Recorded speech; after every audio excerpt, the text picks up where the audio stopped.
Good afternoon, everybody, and thank you guys all for joining us today. I'm really excited to invite Andrea Walsh from the Go for No team to join us today for a guest presentation. We haven't talked about the Go for No materials on this site before, and we are really excited to get to hear a presentation straight from Andrea, one of the core members of the Go for No team. If you haven't been exposed to their training materials before, Go for No is a sales philosophy that teaches us as salespeople. We hear a lot of no's every day in our lives. It teaches you how to take those no's and leverage them into yeses, leverage them into greater activity, and ultimately turn what a lot of us view as a negative into a huge net positive for us. So, without any further ado, let's let Andrew take it away. Andrew, thank you for joining us today. It. And I'm just pulling up my slides here. Start from the beginning.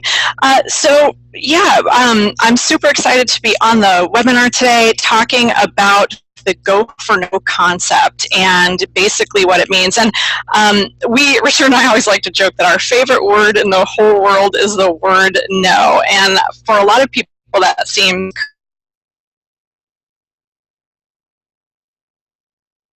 in the world.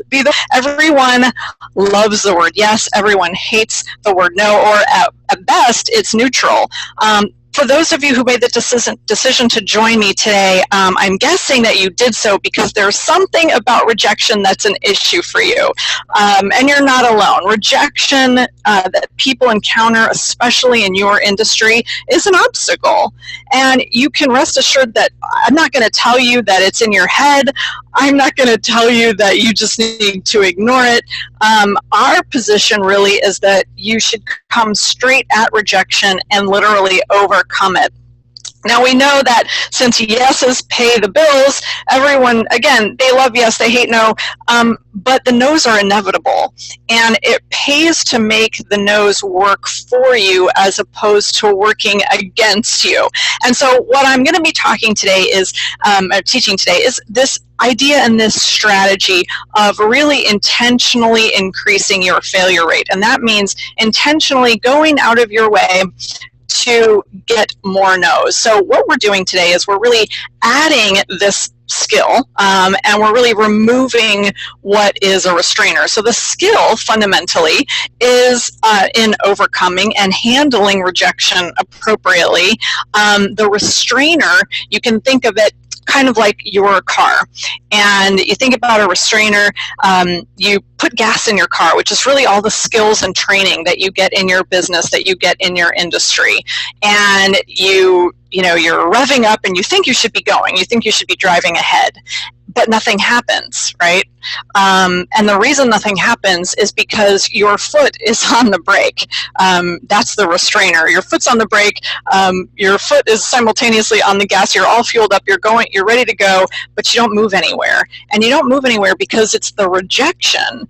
It's the no's that are actually the restrainers. And so if we can just get your foot off the brake a little bit, all of the training, all of the skills, everything that you've learned so far in your career, in your life, can help you. But if you're just anxious, nervous, you've got issues around failure, you've got issues around hearing no, you've got issues around rejection, then you don't move. And so as much as I think Go for No is an accelerator, what it also does big time for you is it removes that restrainer and really lets you tap into all of those innate sales skills and things that you have at your fingertips.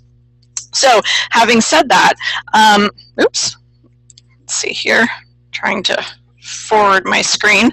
Having said that, I want to tell a little story about something that happened to Richard, and it's really our fundamental Go for No story, if you will. And it really lays the foundation for some of the strategies that I'm going to talk about today. And hang on one second, let me see if I can get this. There we go. It really lays the foundation for the entire Go for No process. But before I do that, I want to just pose the question. And the question is, when you hear the word no, what does that no mean to you? And the reason I ask this is for a lot of people, when they hear the word no, they have a reaction. They have a reaction both internally and externally. So the internal reaction is what they think. So you get a no from a potential prospect or customer client, and you assume that you're not going to be successful. And so what you say to yourself internally is, wow, I'm just not on today. I don't have what it takes. I don't know how to manage objections. You come up with all these things. That's what you say and do internally. Externally, what do you do when you get a no? How do you interpret it? Does it make you stop for the day? Does it make you stop for the week, where you don't want to make any more calls, you don't want to make any more contacts? And basically, you just stop your activity. And maybe you end up doing paperwork, and you end up doing maybe social media, all kinds of things that don't really add to your client base, make you feel like you're being busy, but it's not really about being nose to nose with people, making presentations, sharing pricing information, and closing the deal. So we pose this question because your reaction is so important. Your interpretation of what these no's mean is really critical. So I said there's this foundational story, and this is in the book Go for No.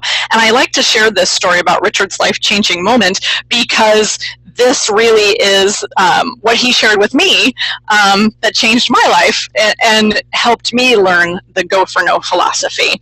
So Richard, who is my business partner and also my husband, started his career working for his father. And he was an outside salesman working for his dad. His dad was a legend in the fleet sales, corporate fleet sales, and Richard was not. In fact, he pretty much failed at that job and couldn't really survive in his father's sales legend's shadow. So he decided to leave Chicago, and the very first job he took after leaving his dad's sales legend's shadow was in sales. But it was in retail sales. You see, before, he was actually cold calling on prospects, and he was horrible at it. Now, his dad could pick up the phone, start a conversation with someone anywhere, any place, anytime. It was so easy for him. He just did it so naturally, but it wasn't natural for Richard at all. So when he left that industry, he got into retail because he figured in retail it would be easy. Customers would be walking in to him, talking to him, and asking for things, and it would just be, he wouldn't have to deal with any rejection. Interestingly, after 2 months doing that job, he was failing abysmally, and he was pretty sure that they were going to fire him until he found out that the district manager, a man by the name of Harold, was scheduled to visit the store. And so he figured that if he could impress Harold on this store visit, that maybe they would give him some more time to improve his sales. So Harold comes in, they have donuts and coffee, and the store opens up, and in walks this customer. Richard got to help this particular customer, the first man who walked in that morning, to this men's clothing shop, and he announces that he wants to buy an entire wardrobe of clothing. So Richard takes care of this man and sells him a suit and sport coat and shoes, socks, belt, pocket square, tie, the whole 9 yards. And it's a great sale. And after the sale was over, he's thinking that Harold is going to congratulate him on his fabulous sale, but Harold doesn't say anything. So finally, they're standing side by side, and Rich is waiting to be congratulated on this great sale, which ended up being about $1,000. And finally, Harold says, that was a nice sale. And Richard said, yeah, man, it was good, wasn't it? And he said, yeah, out of curiosity, Richard, can I ask you a question? And he said, well, sure. And he said, out of curiosity, what did that customer say no to? And Rich got a little frustrated. He said, what do you mean, what did that customer say no to? He bought a suit, he bought shirts, a sport coat, went through the whole list. And Harold said, Richard, I know what he said yes to. Yes is the easy part. What I'm asking you is, what did that customer say no to? And so Richard thought about it, and he said, Harold, the customer didn't say no to anything. Everything that Rich had shown this customer, that customer purchased. And he said, he didn't say no to anything, Harold. Everything I showed this guy bought. And then Harold asked the really life-changing, important question, he said, then how did you know he was done? Well, how he knew he was done was Richard knew he was done because whenever anybody got to $1,000 on a shopping trip in their life, $1,000, they were done. He would ring them up, take them to the register, that was it. And so he said, Rich, you could be a great salesperson, but your fear of the word no is going to kill you. If you could just learn to get over that, I think that you could become one of the great ones. And it was really that moment where Richard changed his mindset around selling and decided that instead of avoiding no, he would literally go for no. He would intentionally increase his failure rate, intentionally increase the number of times that people said no to him, knowing that when he did that, instead of avoiding no's, he would have greater sales. And that's exactly what happened. He went in the next day, he started changing his mindset and his thought process around hearing the word no, and his sales improved. And within a year, he became an award-winning salesperson, got into training, and when we met, I thought I was a world-class salesperson, a superstar salesperson, but I realized that I didn't like hearing no either. I thought that I was being pushy, I was being aggressive. If I ever got a no, I wanted people to like me. And so I really, although I thought I was great, I realized that I avoided hearing no in my sales career as well. So we decided to launch our company doing training, sales training, actually customer service training, and of all the things that we taught, this particular moment, this learning of, this go for no philosophy was the thing that that was the life-changing thing for us and has been for many people. And quite frankly, it really comes down to changing your model in your head. You see, most salespeople operate with, well, most everyone operates with this model. And the model is that you are in the middle. Failure is on one side, success is on the other. We think we have to choose. We either choose to hear no, or we choose to hear yes, we choose success, we choose failure. The reality is that in this new model, that you understand and you move through the failures, you get through the no's. And of course, this is in order to get to the yes. Now, this is classic, I think, for your industry. This is what everyone learns. I think a lot of people understand it intellectually, and I'm going to talk about a couple other strategies. I think people understand it intellectually, but I don't think they get it emotionally, and that is a big part of this. You see, you think you're doing great as a quote salesperson, but really we tend to all limit our performance because we have what I call go for yes thinking. And it invades everything that we do.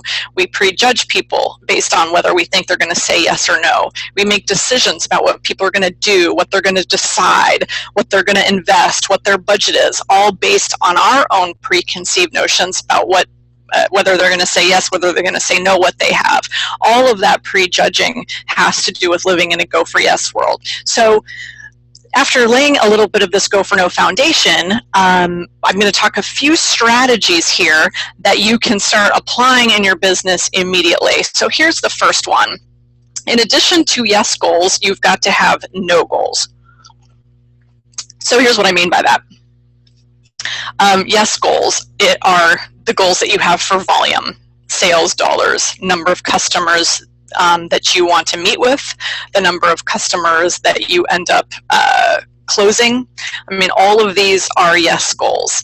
A no goal actually is to set a goal for the number of no's that you're going to hear in a given day or week or month. Now, we used to set yes goals like everyone else. We had goals for bookings, for speeches, and we would get that yes goal and then we would stop.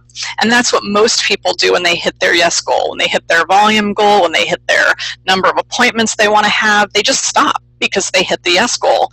Well, instead, why don't you set a goal for the number of no's you're going to hear and then just see what happens. So for us, years ago, when we were first first try and go for no in our own business, we decided that we wanted 100 companies to say no to us. And when we got to that, we had more business than we knew what to do with. When we weren't doing that and we were just focusing on our yes goal of 4 yeses a week, or 4 yeses a month, we were back in our standard comfort zone of income. And so by setting no goals, what you do is you really keep yourself in activity, and your performance has a chance to skyrocket upward, as opposed to always keeping yourself in a comfortable income because you're just focusing on those yes goals.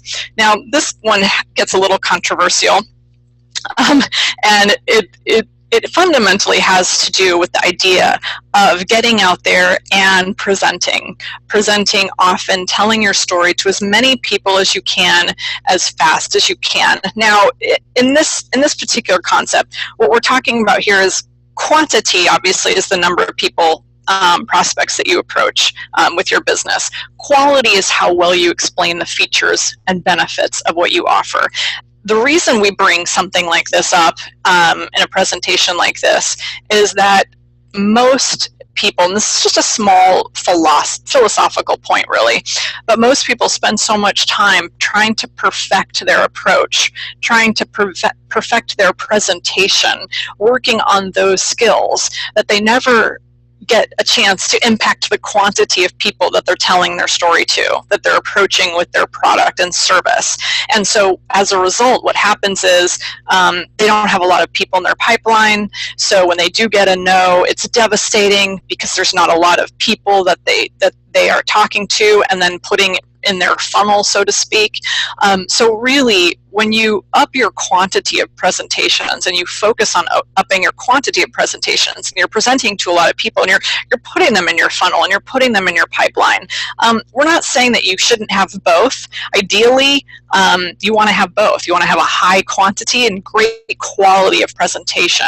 But make no mistake that the worst stuttering, stammering, goofy, filled, screwed up presentation has a chance to create magic with the right prospect. But you got to be there and you got to get in front of that person in order to have that happen. So stop focusing so much on making that presentation perfect. When you up the quantity of presentations you're doing, your quality actually has a chance to improve. You can see where your gaps are. You can figure out where you tend to fall down. What is the objection that you can't seem to handle? And then you can get training on that.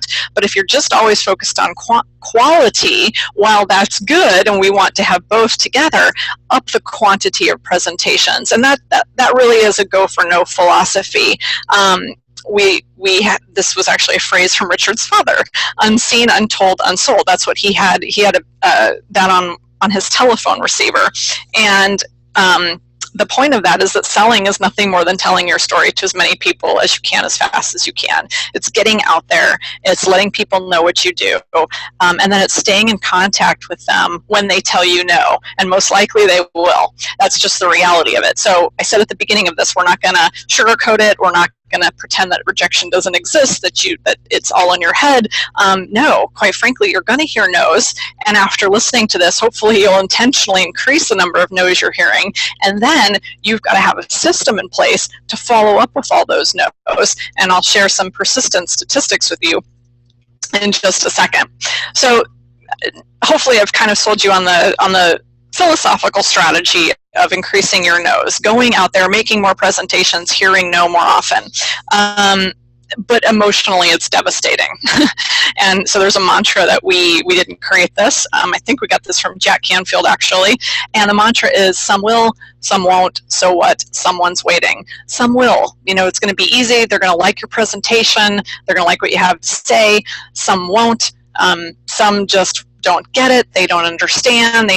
They want to go online and research, and you know who these people are, and so what? And then the key really is someone's waiting. Now, again, I mentioned when your quantity of connections and prospects is low, when you get that one no, it can be devastating because you think that that's the one that's going to be the easy yes, that's the one that's going to close, and then you get a no and it's devastating. So it's really important to have a pipeline full of people who are waiting, who you can go back to.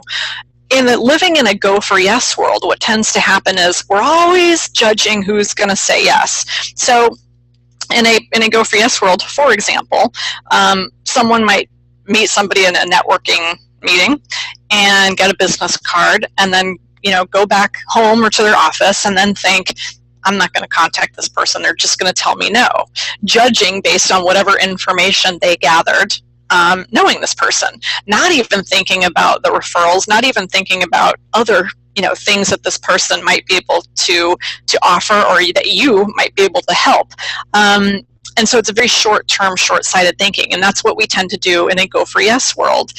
In a go for no world, no is a perfectly acceptable answer. We understand that we're going to present often, follow up in a kind of a drip style, and eventually when the person is ready, you've got to be the one who's there, who's held real estate in their mind, sometimes for months and sometimes for years. And the question is, will you be around then? And you will if you maintain that positive persistence and you don't give up. Those people are waiting out there. So instead of prejudging and deciding who's going to do or who's going to not, you contact everyone and you make your presentation, or not, you put them in a funnel and you continue presenting and following up with them. The key here is to get off the yes-no roller coaster, and we all take no personally. Most of us have spent so much time on the yes-no roller coaster, it's comfortable. Right? You get a no, you're all excited, you celebrate, you get a yes, you're all excited, you celebrate. You get a no, you're depressed, you berate yourself, right? It's those questions I posed in the beginning of this. You hear that, you get that no, and immediately you stop your activity for the day, or you say negative things to yourself. To get off the yes-no emotional roller coaster, you actually have to flip it and do the exact opposite. Instead of celebrating the yeses, which we all do, and don't get me wrong, yeses are great. In fact, the subtitle of our book is Yes is the Destination, No is How You Get There. So the idea is not that you don't, want yes, obviously we do. The key here is to not allow your emotions to get tied up with yeses and nos, because we've all let our emotions get tied up with yes and no. And what do? That someone's waiting. Do we go rush out and find that someone's waiting? Do we immediately then pick up the phone and call the person we've been meaning to call, or go to our follow-up list? No, we get a no, and then that affects the someone's waiting. And so that one no, as devastating as it might be in and of itself, affects even future business and your future productivity. So it's a real mess. It has the power to really throw you off your game. It doesn't just throw you off on that one interaction. So you get off the yes-no emotional roller coaster. You don't over-celebrate the yes, and you don't berate yourself for the no's. In fact, if you set a no goal, let's say for 5 no's for the week, and you hit that goal, that's actually when you should celebrate. That's when you should reward yourself. That's when you should feel good about your activity and being in action, because what most people do is they get the no, they stop, they don't keep going, they don't go to the someone's waiting, and they let it affect them emotionally, to where even if they do go to that next person waiting and they do reach out, where's the confidence level? Where's the enthusiasm? How is your attitude? Well, I'll tell you where it probably is. If you're like most people, you are assuming that the next person you talk to will also be a no. You're not being positive and happy. You're feeling down and depressed. Well, it's almost a self-fulfilling prophecy. You're almost saying, I'm gonna be bad because I feel bad, and then the next person will say no too, and I'll prove to myself that I'm not doing well and I don't have what it takes. And so it's this vicious cycle. It's got to stop somewhere. So this is where it stops. You get off that yes-no roller coaster. You understand that no's are part of the process. You up your quantity of people you're approaching with your story. You get better in your quality of presentation as you do that, which is really that quality training that associations offer, like this one, and you keep moving forward, and that's really the key. So I want to share some persistent statistics with you guys, because this really is a key. I mean, most people get one no, that's it, they're done.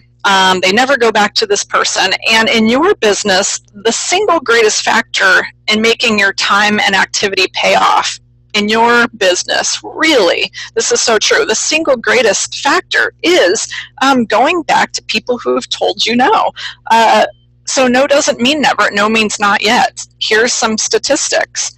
44% of people give up after getting one no. They get a no, that's it, they're like, okay, done. 22% more give up after the second no. 14% more give up after the third no. 12% more give up after the fourth no, which means that 92% of all salespeople are giving up before getting a fifth no, and yet 60% of all customers say no at least 4 times before finally saying yes. So the question here is, how do I get into the top 8 or 10% of my company? And the answer is, you've got to stay in the game long enough. Now, I know I call it a game. You can make it a game. You can make it fun, positive, and empowering, or you can decide that it's a grind. It's really completely up to you and your choice. But the reality is that you do have to have some persistence. People are slow to make changes and slow to make decisions, and they need to be educated. And we know that today's client, today's customer, goes online, they look stuff up, they want answers now, they want quotes and prices immediately. So these are all challenges, obviously, that you're dealing with. But there's always challenges and obstacles that you're dealing with, because people want all that information now, and they shop around and they talk to people and they're on social media and all of these things. But that doesn't mean that the core of your business, of collecting those prospects' names, emails, phone numbers, staying in touch with them, staying top of mind through things like whether it's newsletters, Facebook, and social media type activities, calling, sending cards, going to the networking events, all of these things are part of a good marketing and overall go for no activity, staying top of mind. So when someone is ready, they do call you. And that's really the key there. So before we have a chance to do a little Q&A, and I can kind of cover my last concept here, I just wanted to offer anyone who wanted to get our Go for No Breakthrough Pack a special coupon code. And here's the scoop with this. I was able to cover a few core Go for No concepts today on this webinar. There's 20 that Richard and I have created on CDs. We've got a DVD movie, some other materials. Go check it out on your own if you're interested. And if you do, just be sure to use the coupon code so it takes $70 off for you, which is ILLIA. That's the important thing, is that if you really want to dig into Go for No, the strategy, the philosophies, use the coupon code. That way you can take advantage of all of the materials that we've created and all of the training that we've created for just $97. And that's obviously at goforno.com. You can go to goforno.com and just engage us and not spend a dime. If you want to watch our videos and read the blog and go on Facebook, we have tons and tons of great information for you to keep you motivated, what I call motivated, which is focused on using no in a positive way, understanding that no is a perfectly acceptable answer. And the reality is that for people like me, I used to think, oh, I don't want to be a pushy, salesy salesperson. I don't want to be one of these people that, is always manipulating or badgering. Well, that's not what this is about at all. In fact, when all is said and done, Go for No is to serve others. That's really the goal. And you serve others by understanding that sales is that you can sell and serve. To sell is to serve, if you will. That you can be win-win. But oftentimes you don't have a chance for anybody to win if you aren't positively persistent and you aren't there when the person is ready. The salesy salesperson pushes and wants yes and forces people to make quick decisions, sometimes that aren't appropriate for them or may be wrong.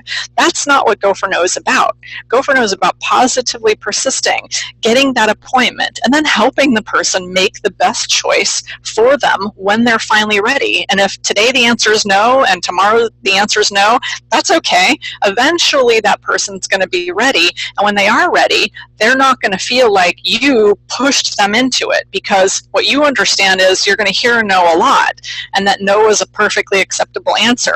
When you react this way, positively, and you accept it, and you say, great, no problem, can I follow up with you in 6 to 8 weeks? People respond to that, and they know that you're not one of those pushy sales people, and you know what else? They feel more likely to actually talk with you, knowing that they won't get pushed or forced into something that they don't want or maybe isn't right for them. So Go for No is actually the exact opposite of being one of those pushy, aggressive salespeople that none of us want to be. It actually removes the stress and removes the pressure, both off you as the salesperson and also off the customer, because they get it, the potential customer. They understand that you're not going to force them and push them into a yes. And when you do that, and when you react positively to hearing their no, and you say, great, no problem, here's the other interesting thing. They will also be more likely to give you referrals. Why? Because they also know that you aren't one of these people who's going to push and push until they get a yes.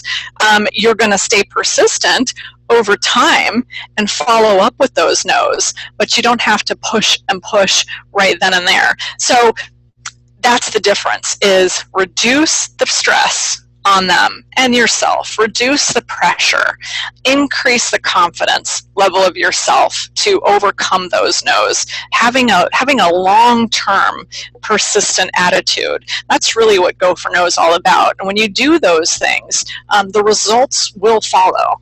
They have followed for hundreds and thousands of people. So with that said, we have plenty of time that we can do Q&A if there are questions. Nick, if you have questions for me, by all means, let's chat.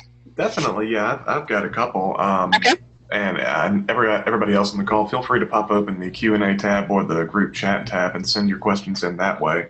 While you guys are getting those set up, I cannot express how much I wish I had had this material when I was first starting out. Mm-hmm. There were two things early in my career that stuck out in my mind the entire time you were talking. One is the fact that I had, just like you said, very solid yes goals, but I didn't have any sort of no goals. So, I had a certain amount of production in mind every week. And if I hit that premium amount, that was my week. And if I hit it on Friday, I worked a full week. And if I hit it on Tuesday, I took 3 days off. And looking back, that was really stupid. I probably could have gotten ahead a lot faster if I hadn't taken so many holidays. And like you said, tracking your no's and understanding the concept of no goals and activity goals, that's so important.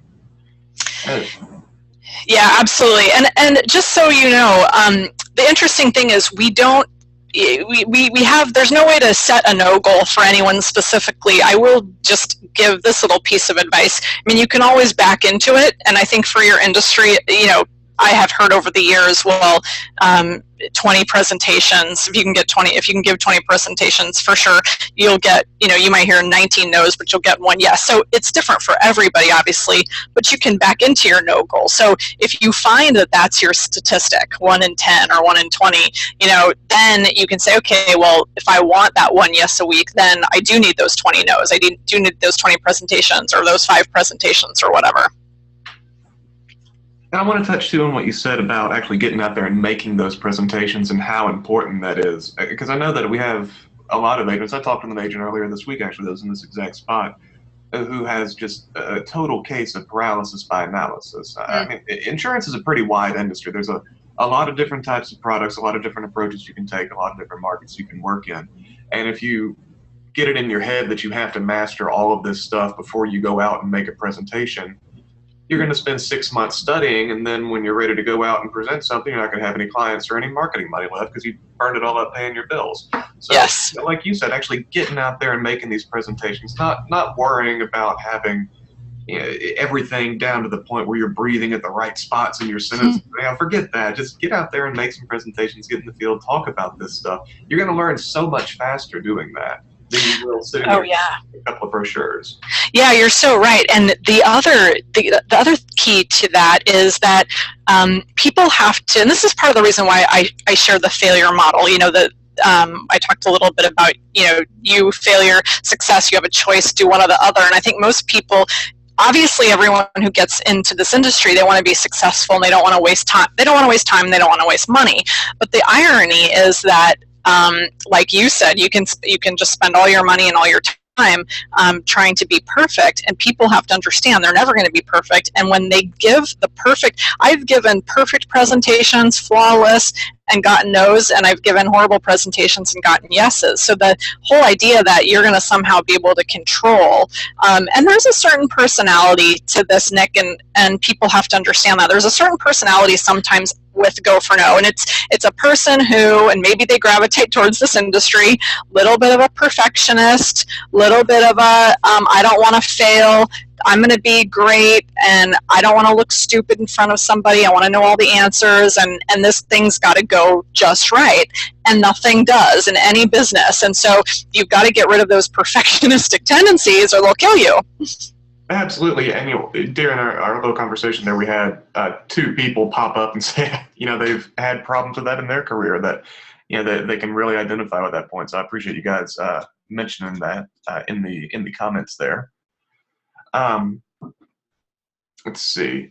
Yeah, you mentioned the success model. Whoops.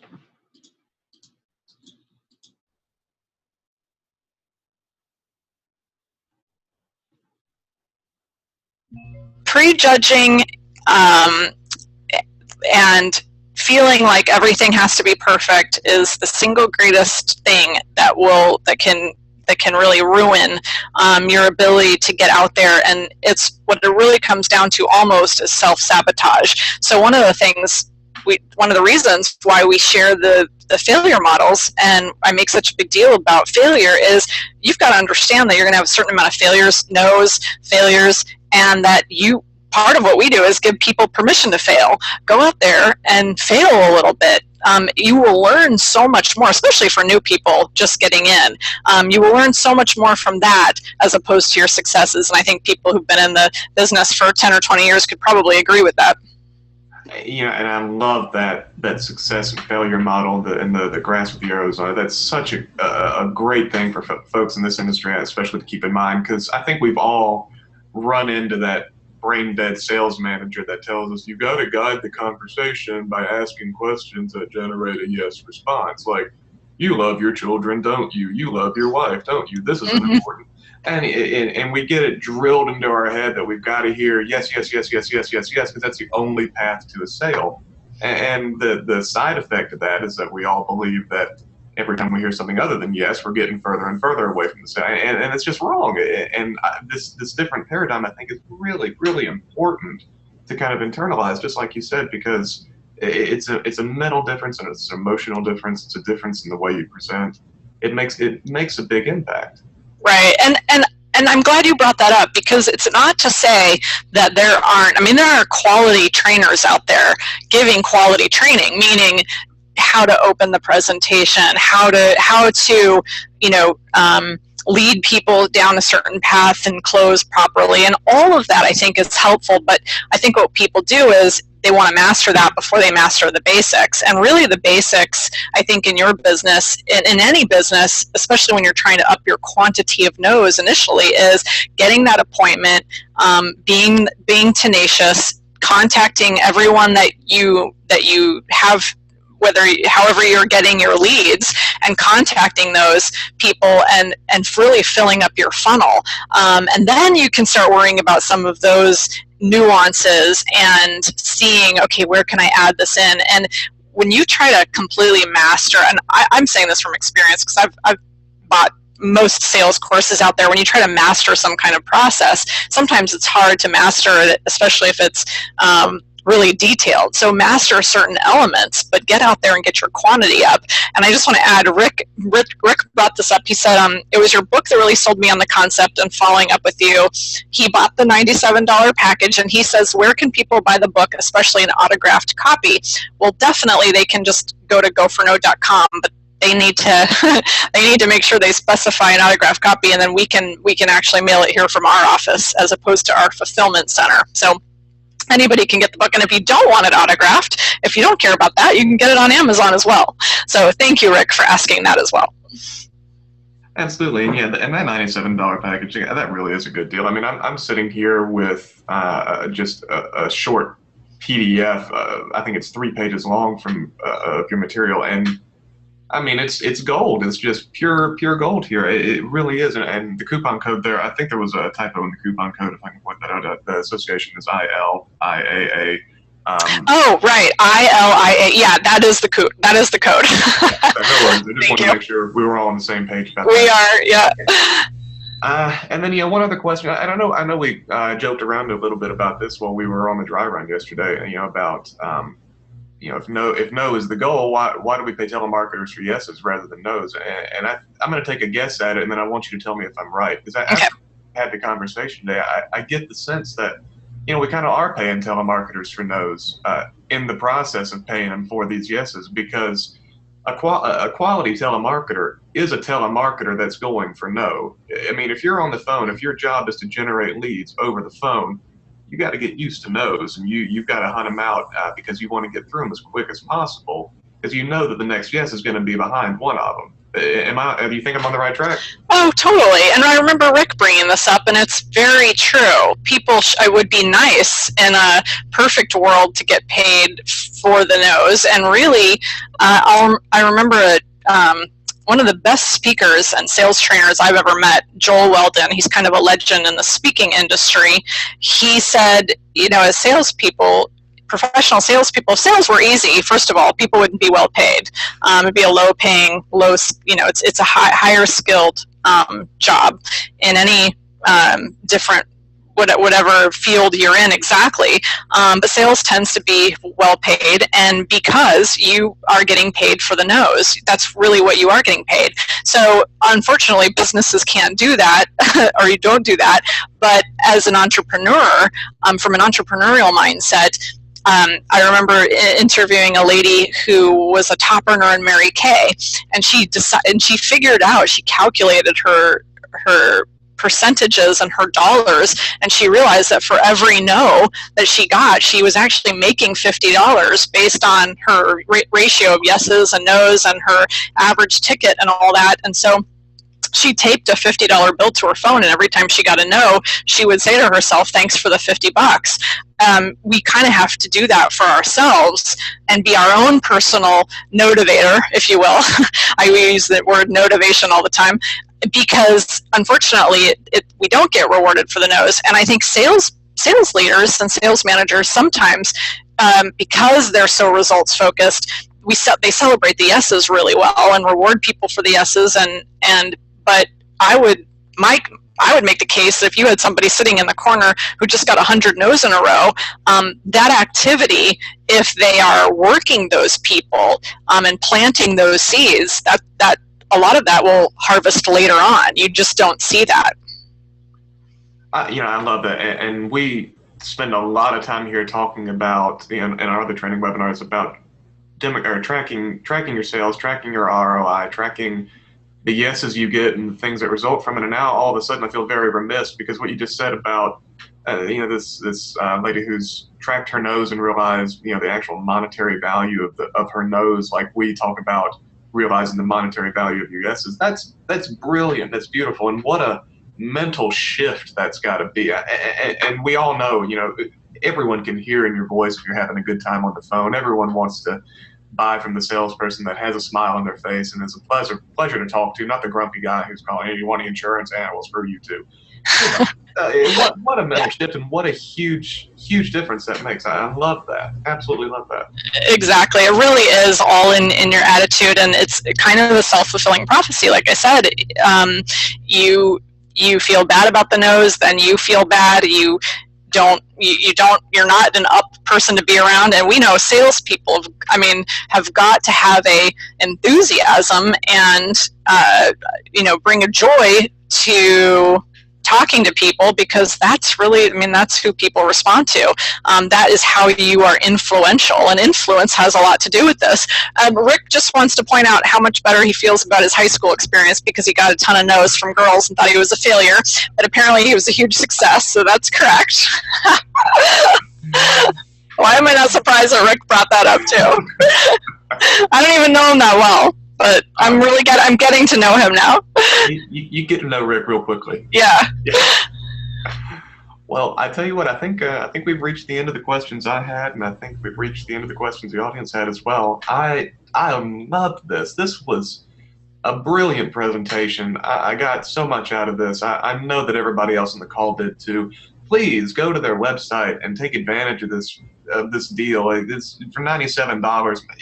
It's like a quarter of a small sale. You'll make that back in no time. Just go buy it. It's really honestly worth it. From Rick and I both, Andrea, thank you very, very much. And I'm sure on behalf of everybody in the audience as well, thank you. This was fantastic.